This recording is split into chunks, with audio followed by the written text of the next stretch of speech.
The golden sunlight of the nursery was shattered by a single, chilling sight. Isolde froze in the doorway, her heart stopping as she looked at the hand-carved ivory cradle where baby Grace lay sleeping. Resting right beside the infant's head was a single, crushed white lily.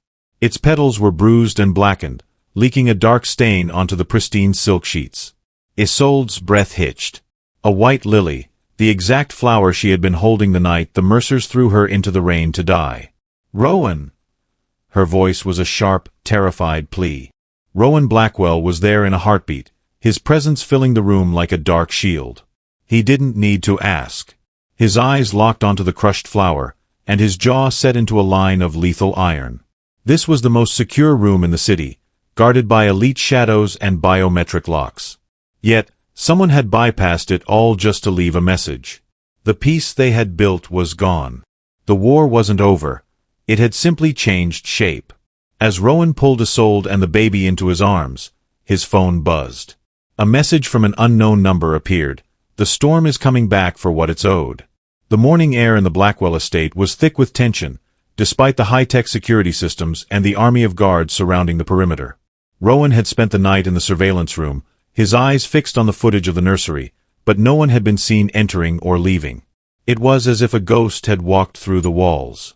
Far across the city, in a quiet, dimly lit hotel suite that overlooked the Han River, the man responsible for the crushed lily sat perfectly still.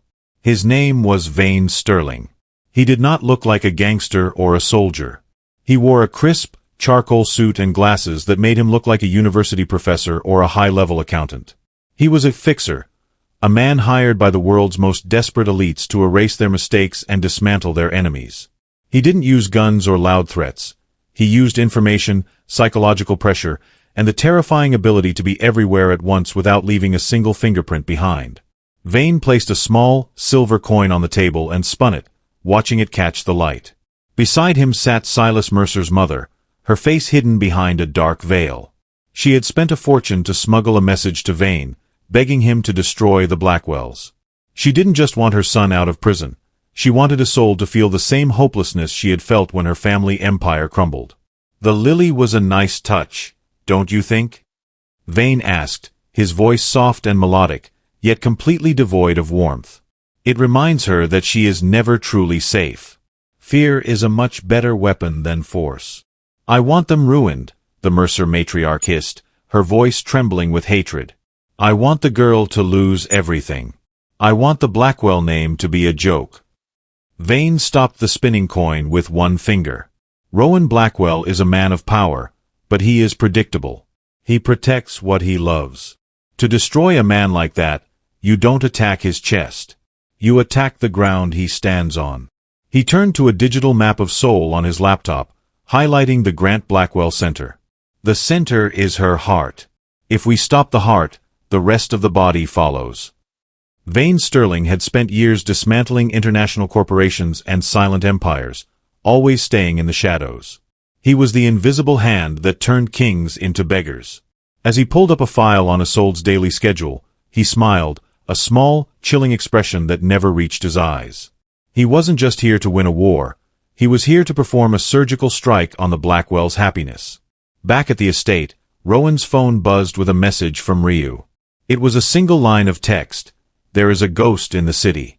No records, no prints. He's called the Fixer." Rowan looked at Isolde, who was holding baby Grace tightly. He knew then that the enemies they had faced before were nothing compared to the one who had just arrived. The games were over. A master of shadows had entered the field. The evening was supposed to be a celebration of hope at the Grant-Blackwell Center. Isolde stood in the main hall, watching a group of women practice for their upcoming job interviews. The building felt alive, a sanctuary of glass and steel that she had poured her soul into. But as the sun dipped below the horizon, the smell of jasmine in the air was suddenly replaced by something sharp and terrifying, the scent of gasoline. A sudden, muffled explosion rocked the back wing of the center. The fire alarms began to scream, their red lights flashing like panicked eyes. Within seconds, thick, black smoke began to crawl across the ceiling. Through the floor-to-ceiling windows, Isolde saw an orange glow erupting from the storage room where they kept the donated supplies. It wasn't an accident. The flames moved with a strange, unnatural speed, as if they had been invited to consume the building. "Everyone out! Move to the west exit!" Isolde shouted, her voice cutting through the rising panic. She didn't think about the danger to herself. She only thought about the women who had come here for safety. She guided the last of the residents through the smoke-filled corridor, her heart hammering against her ribs. Outside, the scene was chaos. The fire department sirens wailed in the distance, but the heat coming from the center was already intense. Isolde stood across the street, her white coat stained with soot, watching the flames lick the beautiful architecture she had designed. The fire danced in the reflection of her eyes, and for a moment, she felt the same helplessness she had felt on that rainy night 10 months ago. Suddenly, a black SUV screeched to a halt beside her. Rowan jumped out before the car even fully stopped. He ignored the heat and the smoke, running straight to Isolde and pulling her into a fierce embrace. "Is everyone out?" he demanded, his eyes searching hers for any sign of injury. "We got them out, Rowan," she whispered, her voice trembling. "But the center. Someone did this on purpose." As the fire trucks began to spray water onto the building, Rowan's phone chimed with a video alert. It was a live feed from a hidden security camera across the street. A figure in a dark hoodie stood blocks away, watching the fire while calmly peeling an orange. It was Vane Sterling. He didn't run. He simply looked into the camera and tilted his head, as if admiring his handiwork. Isolde looked at the burning building and then at the video. The fear in her eyes began to harden into something sharper. Vane Sterling wanted to test her resolve, to see if she would crumble when her sanctuary burned. But he had made a mistake. He had given her a reason to fight that was even bigger than herself. As the smoke filled the night sky, Isolde reached for Rowan's hand. Her building was damaged, but her spirit was iron. The fixer had started a fire, but he was about to learn that Isolde Blackwell was the one who controlled the flame. The morning after the fire, Isolde stood before the heavy steel doors of the women's correctional facility. She wore a tailored black coat that felt like armor, her face set in a mask of determination. She hadn't slept. The smell of smoke still seemed to cling to her hair, a constant reminder of the danger her family was in. Rowan had wanted to come with her, but she had insisted on doing this alone. She needed to look the source of this evil in the eye. Inside the glass-walled visitation room, Eleanor Mercer was waiting. The once mighty matriarch of the Mercer dynasty looked different in her prison uniform, but her eyes still held the same icy arrogance that had haunted Isolde's dreams. She didn't look like a woman who had lost everything. She looked like a woman who was just getting started. "You look tired, Isolde," Eleanor said, her voice echoing through the intercom with a chilling sweetness. "I heard there was a small accident at your little project last night. Such a tragedy for all those poor women." Isolde gripped the phone receiver until her knuckles turned white. "It wasn't an accident, Eleanor. And you know it. You hired Vane Sterling. You're using what's left of your hidden accounts to burn down the only good thing I've built." Eleanor leaned forward, a slow, jagged smile spreading across her face. "My son is rotting in a cell because of you. My husband is a broken man because of your husband's greed. Did you think I would sit here and weave baskets while you played at being a queen?" She tapped her manicured finger against the glass. "Vane Sterling is a professional. He doesn't just destroy buildings, Isolde. He destroys lives." The fire was just a greeting. Isolde felt a shiver of pure dread. It wasn't just about revenge for Silas. Eleanor was funding a total war. She was pouring every cent of her remaining offshore fortune into a man who specialized in making people disappear without a trace. "You're wasting your money," Isolde said, her voice dropping to a low, dangerous whisper. "Every time you strike, you only make me and Rowan stronger. You think you're protecting your legacy, but you're just ensuring that the name Mercer ends in shame." Eleanor's smile vanished, replaced by a look of pure, concentrated venom. "We shall see, architect. Buildings can be rebuilt, but can a mother's heart be mended once it's been shattered? Vane is very fond of children, you know. He thinks they are so fragile." Isolde hung up the phone, her heart racing with a new, terrifying urgency. This wasn't just about the center anymore. Eleanor wasn't just funding a retaliation. She was paying for the kidnapping of baby Grace. Isolde walked out of the prison and into the bright sunlight, her mind already spinning. She had gone there seeking answers, but she had found a declaration of war. As she climbed into the armored car where Ryu was waiting, she had only one thought: the time for mercy was officially over. The grand ballroom was filled with the sound of violins and the clinking of champagne glasses. It was a gala meant to raise funds to rebuild the charred wing of the center. Isolde stood in a shimmering silver gown, but her eyes never stopped scanning the room. She knew Eleanor's threats weren't empty. Beside her, Rowan was a shadow in a tuxedo, his hand never straying far from the concealed radio at his waist. "Everything looks perfect," Isolde whispered, trying to convince herself. "It's too perfect," Rowan replied, his gaze fixing on a server who moved with a bit too much precision. Suddenly, the music died. A heavy, mechanical thud echoed through the walls, followed by the terrifying sound of total silence. Then, the lights vanished. The ballroom was plunged into a darkness so thick it felt like a physical weight. Screams began to ripple through the crowd as the emergency generators failed to kick in. This wasn't a simple power failure. It was a total system override. "Isolde, stay behind me," Rowan commanded, but the sound of breaking glass and heavy boots hitting the floor told them they were already being surrounded. Isolde felt a cold breeze. The air conditioning vents were blowing at full force, a trick used to mask the sound of movement. She realized then that the fixer wasn't coming for her. He was coming for the dozens of women from the center who were attending as guests. They were vulnerable, trapped in a maze of expensive furniture and panicked socialites. "Rowan, they're targeting the north corner where the girls are," Isolde cried. She didn't wait for a response. While Rowan moved to engage the shadows in the dark, Isolde relied on the one thing Vane Sterling couldn't steal: her knowledge of the building's bones. She had designed this ballroom with secret safety measures. Reaching into a decorative wall panel, she felt for a hidden latch. With a click, a narrow service corridor opened. "Over here. Follow my voice," she hissed to the terrified women. Using the light from her phone, she led them through the narrow, concrete passage. She knew the blueprints by heart, every support beam and hidden staircase. As they moved, she could hear the heavy thud of gloved hands hitting the walls they had just left. The fixer's men were right behind them. She led the group down a spiral maintenance stairwell that bypassed the main elevators. "Keep moving, don't look back," she urged, her heart racing.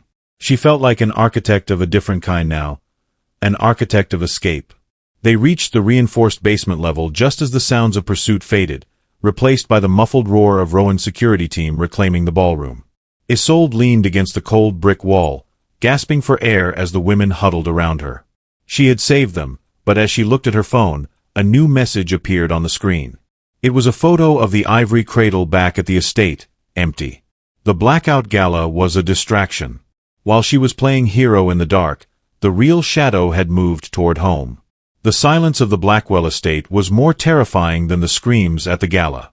When Rowan and Isolde roared through the gates in an armored SUV, they didn't find a battlefield, they found a vacuum. The security monitors were looped, showing a peaceful nursery that didn't exist. In reality, the room was empty. The ivory cradle was still, and the elite guards were unconscious on the floor, drugged by a gas that left no scent. But the biggest blow came when Rowan checked the tracking chip in his second-in-command's watch. Ryu Hyun, the man who was more like a brother than an employee, was gone. He had stayed behind to guard Grace, and the fixer had taken them both. "He didn't kill them," Rowan whispered, his voice vibrating with a rage so deep it sounded like a growl. "He took them because he wants a deal." A tablet on the kitchen island flickered to life. A video feed showed a cold, industrial basement. Ryu was tied to a steel chair, his face bruised but his eyes still defiant. Beside him, the small carrier containing baby Grace sat on a table. Vane Sterling leaned into the camera, his glasses reflecting the harsh overhead lights. "Rowan is too emotional to talk right now," Vane said, his voice smooth and terrifyingly calm. "He only knows how to destroy. I want to talk to the architect. I want to talk to the woman who knows the value of a foundation." Rowan reached for his weapon, but Isolde stepped in front of him. Her face was pale, but her hands were steady. She knew Rowan's instinct was to storm the building with fire and lead, but Ryu and Grace were the stakes. One wrong move and the fixer would disappear into the shadows forever, taking her heart with him. "I'll do it," Isolde said, her voice echoing through the quiet kitchen. "I'm the one Eleanor Mercer wants to break. I'm the one he's waiting for." "Isolde, no." Rowan gripped her arm. "It's a trap." "Of course it is," she replied, looking him in the eyes with a strength that surprised even him. "But he thinks I'm the weak link. He thinks I'm just a victim he can negotiate with. He's forgotten that I'm the one who built the sanctuary he burned down. I know how to find the cracks in a man like him." Rowan looked at the screen, at Ryu's bloody lip and his daughter's sleeping face, and finally nodded. He handed Isolde a small, undetectable earpiece. Isolde took a deep breath and looked directly into the camera on the tablet. "I'm coming, Vane. Alone. Set the coordinates." The war had moved from the streets to a psychological chessboard. Isolde was no longer the one being protected. She was the one holding the line. As she walked toward the car, she wasn't just a mother or a wife. She was a Blackwell, and she was going to bring her family home. The cold rain began to fall as Isolde stepped out of the car, the droplets hitting the pavement with a sound that mirrored her racing heart. She was back at the exact intersection where her life had almost ended 10 months ago. The neon signs of the Gangnam district blurred in the mist, looking like ghosts of her past. She had come here alone, following a cryptic message sent to her private line. A figure stood under a broken streetlight, huddled in a heavy trench coat. As Isolde approached, the man stepped forward, his face pale and eyes darting with terror. It was Mr. Choi, the former head of IT for the Mercer Group. He was the man who had helped Eleanor Mercer hide the offshore accounts that were now paying for Vane Sterling's crimes. "You're late," Mr. Choi whispered, his voice trembling as much as his hands. "I'm here," Isolde said, her voice steady despite the wind. "You said you had the keys to the shadow board. You said you could stop the money." Mr. Choi pulled a small, battered USB drive from his pocket. "The shadow board is a ghost network. It's how Eleanor controls the fixer.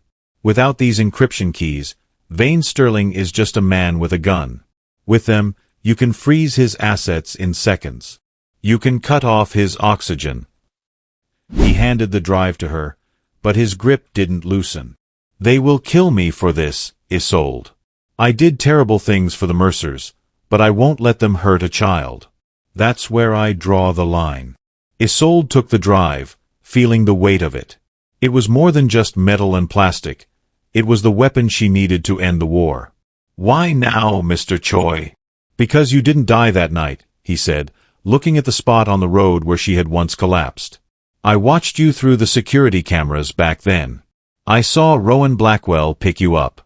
I realized that if someone like you could survive them, then maybe the rest of us could too." Suddenly, the red laser dot of a sniper's sight danced across Mr. Choi's chest. Isolde didn't think. She lunged forward, tackling the older man behind a concrete pillar just as a bullet hissed through the air, shattering the glass of a nearby shop.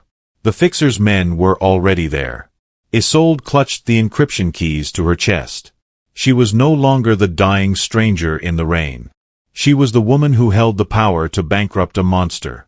As Ryu's life and Grace's safety hung in the balance, she realized that the street where she almost lost everything was now the place where she would win it all back. The shadows moved with lethal intent as the sound of the gunshot echoed through the empty street. Isolde pressed her back against the cold concrete pillar, the USB drive digging into her palm like a sharp secret. Beside her, Mr. Choi was hyperventilating, his eyes wide with the realization that his life of hiding was over. The rain continued to pour, washing away the footprints of the snipers who were closing in on their position. "They're moving to the flank," Choi hissed, pointing toward the dark alleyway to their left. Isolde didn't hesitate. She knew the layout of this district from her days as a struggling architect. She grabbed Choi's arm and pulled him toward a narrow metal gate she knew led to a basement parking garage. They sprinted across the open pavement, another bullet sparking off the ground just inches behind them. They tumbled into the darkness of the garage just as the gate slammed shut. Inside, the air was thick with the smell of gasoline and damp earth. Isolde pulled out her phone, her fingers flying across the screen. She didn't call the police. She sent a single, encrypted ping to Rowan. "I have the keys," she whispered into the device. But Vane's men have us pinned at the old Mercer intersection. I need an extraction. 5 minutes, Rowan's voice crackled back, sounding more like a predator than a man. Keep your head down, Isolde. I'm coming with everything I have. As she waited in the dark, Isolde looked at the USB drive. This small piece of plastic held the digital bloodline of the Mercer wealth. It was the power to freeze the fixer's payments, to turn his mercenaries into men with no reason to fight. She realized that Vane Sterling wasn't just a shadow, he was a businessman. And she was about to take away his salary. The sound of heavy tires screeching on the asphalt above told her that the Blackwell shadows had arrived. But before she could move, a soft, rhythmic clapping echoed through the garage. Out of the darkness stepped Vane Sterling. He wasn't wearing his tactical gear, he was still in his charcoal suit, looking remarkably dry despite the storm. "Impressive, Isolde," Vane said, his voice smooth and terrifyingly calm. "Most people run from the rain. You seem to thrive in it. But you're holding something that doesn't belong to you. Give me the drive, and perhaps I'll let Mr. Choi live to see tomorrow." Isolde stood her ground, stepping in front of the cowering whistleblower. "The money is already gone, Vane. The moment I entered the garage, I uploaded the first layer of the encryption to Rowan's servers. Even if you kill me, you're bankrupt." Vane stopped walking, his smile fading into a cold, flat line. For the first time, the ghost looked human, and human meant he could be beaten. The war for the Blackwell family was no longer about guns or fire. It was about who could hold their ground in the dark. The victory in the garage was short-lived. Even as Rowan's team extracted Isolde and Mr. Choi, the fixer's true plan was already unfolding at the city's international docks. By the time they reached the Blackwell Command Center, the news was across every channel. Rowan's entire shipping fleet had been seized by federal agents. Vane Sterling hadn't just tried to kill them. He had planted illegal cargo on their ships to frame the Blackwells for international smuggling. The authorities found the crates in Section 4 of the main freighter, Ryu reported, his voice tight with frustration as he monitored the police scanners.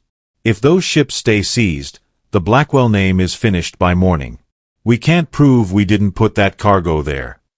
Rowan looked at the digital maps of the massive ships, his jaw tight. "He's trying to bury us in a legal grave." Isolde stepped toward the monitors, her eyes scanning the structural blueprints of the Blackwell Voyager. She didn't see a ship, she saw a building on water. She remembered every inch of the vessel's design from when she had consulted on the interior renovations months ago. "Wait," Isolde said, pointing to a small, darkened area on the blue line schematic. "Look at the ventilation shafts in the sub-basement of the hull. Those shafts were designed to be 4 feet wide to accommodate the cooling units, but in this police photo, the wall looks flush." "What are you saying?" Rowan asked, moving closer. "I'm saying Vane didn't just hide the cargo, he built a false wall," Isolde explained, her finger tracing the line of the ship's spine. "If you look at the displacement of the ship, it's sitting 2 inches deeper in the water than it should be for the weight of the declared cargo. He didn't just plant a few crates. He hid a massive shipment of illegal minerals behind a structural decoy that only an architect would notice." She realized that the police had only found the decoy crates, the ones meant to get Rowan arrested. But the real high-value illegal cargo was still hidden in a secret compartment Vane had constructed. If they could show the authorities the false wall, they could prove the ship had been tampered with by an outside force. "I need to get to that ship," Isolde said firmly. "The police won't know what they're looking at. They'll just see a wall. I have to show them the hollow space." Rowan looked at the screen and then at his wife. The fixer had tried to use her profession against her, but Isolde was using her knowledge of space and structure to dismantle his trap. They headed for the harbor under the cover of night. While Vane Sterling thought he had built a perfect cage for the Blackwells, Isolde was about to prove that no wall could hold back the truth when the architect herself was coming to tear it down. The sirens at the docks were still ringing in Isolde's ears when the silent alarm on her phone began to pulse a deep, rhythmic red. The ship was safe, but the shore was not. Vane Sterling had realized that his legal trap had failed, and now he was moving with the desperation of a cornered beast. He wasn't interested in business anymore. He wanted blood. "There at the penthouse," Rowan said, his voice a low, terrifying rumble as he accelerated the car through the city streets. "The perimeter is down." By the time they reached the building, the lobby was a ghost town, and the elevator power had been cut. Rowan took the service stairs 3 at a time, but Isolde knew she couldn't wait. She took a shortcut through the mechanical floor, her mind racing through the building's blueprints. She reached the penthouse just as the sound of a battering ram echoed through the hallway. Vane's mercenaries, dressed in all black, were breaching the front reinforced doors. Isolde ran straight for the nursery. She grabbed baby Grace, who was just beginning to cry, and sprinted toward the back of the master suite. Behind a large, decorative mirror lay the entrance to the steel pedal, a safe room she had designed herself.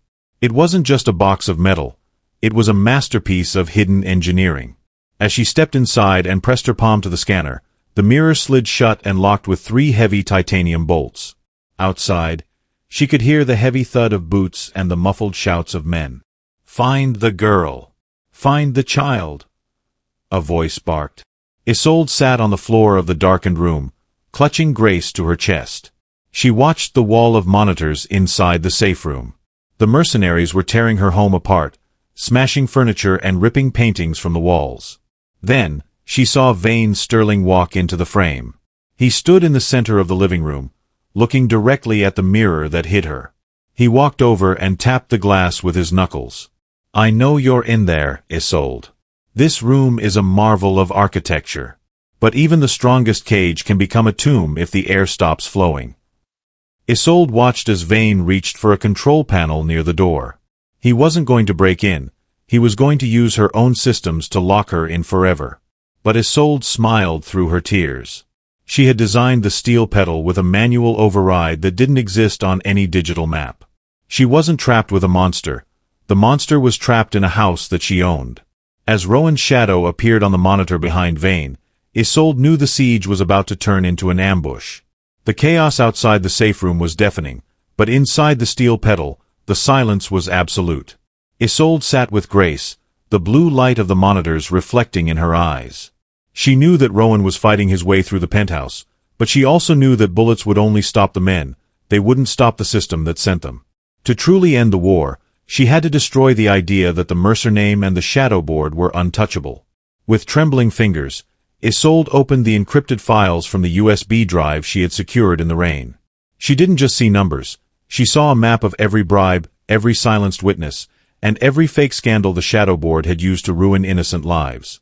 They had used the media as a weapon to make her look like a gold digger and a victim. Now, she would use that same weapon to show the world who they really were. "It's time to change the story," Isolde whispered to her daughter. She didn't just send the files to one reporter. She used the Blackwell's global satellite network to broadcast the data to every major news outlet simultaneously. She bypassed the shadow board's firewalls using the administrative codes Mr. Choi had provided. On the screens in the safe room, she watched as the Queen's Gambit took effect. Across the globe, news tickers began to roll with the names of every secret investor funding Vane Sterling. The reputation the Mercers had spent generations building began to vaporize in seconds. By making their corruption public, she turned their own money into a liability. No bank would touch them, and no mercenary would fight for a man whose bank accounts were being frozen by international authorities in real time. On the monitor, she saw Vane Sterling freeze. He looked at his own phone, his face turning a sickly shade of gray. The fixer realized he was no longer a ghost, he was a target. His pay had stopped, his cover was blown, and the very men he led began to lower their weapons, realizing they were now working for a bankrupt ghost. Isolde watched as Rowan burst into the room, his eyes finding the monitor first, then the safe room door. He saw the news breaking behind Vane's terrified expression. Isolde tapped the manual override, and the mirror slid open. She stepped out, holding Grace, standing tall amidst the wreckage of her home. She wasn't just an architect of buildings anymore, she had redesigned the truth itself. The shadow board was in ruins, and for the first time, the Blackwells were not just safe, they were vindicated. The penthouse was quiet once again, but it was the quiet of a battlefield after the smoke has cleared. Vane Sterling had been led away in silence, his reputation destroyed and his hidden accounts turned to digital dust. The Mercer matriarch's reach had finally been cut at the root. As the sun began to rise over the Seoul skyline, painting the glass towers in shades of gold and violet, Rowan and Isolde stood on the balcony of their home. Rowan held Grace in his arms, the baby sleeping peacefully, unaware that her father had just dismantled a network of monsters to keep her safe. Isolde leaned against the railing, the cool morning air a welcome relief after the heat of the fire and the tension of the siege.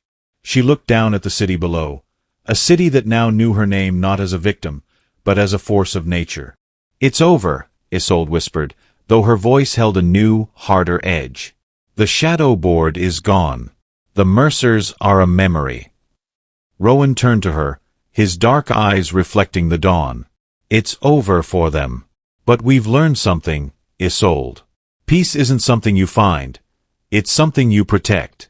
The world will always try to take what we've built because they fear what they can't control." Isolde looked at the Grant-Blackwell Center in the distance. Scaffolding already climbed its sides as crews worked to repair the fire damage. She realized that she had risen from the ashes like a phoenix, but the phoenix needed wings of steel to stay in the sky. She wasn't just an architect of buildings anymore, she was an architect of a dynasty. To keep her daughter safe, to keep her sanctuary standing, she and Rowan couldn't just be good people. They had to be the most powerful force in the city. "We won't just survive the next storm," Isolde said, her hand resting on Rowan's arm, her fingers brushing against the sleeve of the man who had become her world. "We will be the storm." They stood together, a king and queen in a world of shadows, looking out over their kingdom. The scars of the past 10 months remained, but they were no longer marks of pain, they were proof of their strength. The Blackwell legacy was no longer just about money or influence. It was about the iron will to protect those who had been told they were nothing. As the city woke up below them, the Blackwells remained above it all, watchful and unbreakable. That brings us to the end of our gripping saga. Isolde and Rowan have secured their future, but in a world this dangerous, power is the only true shield.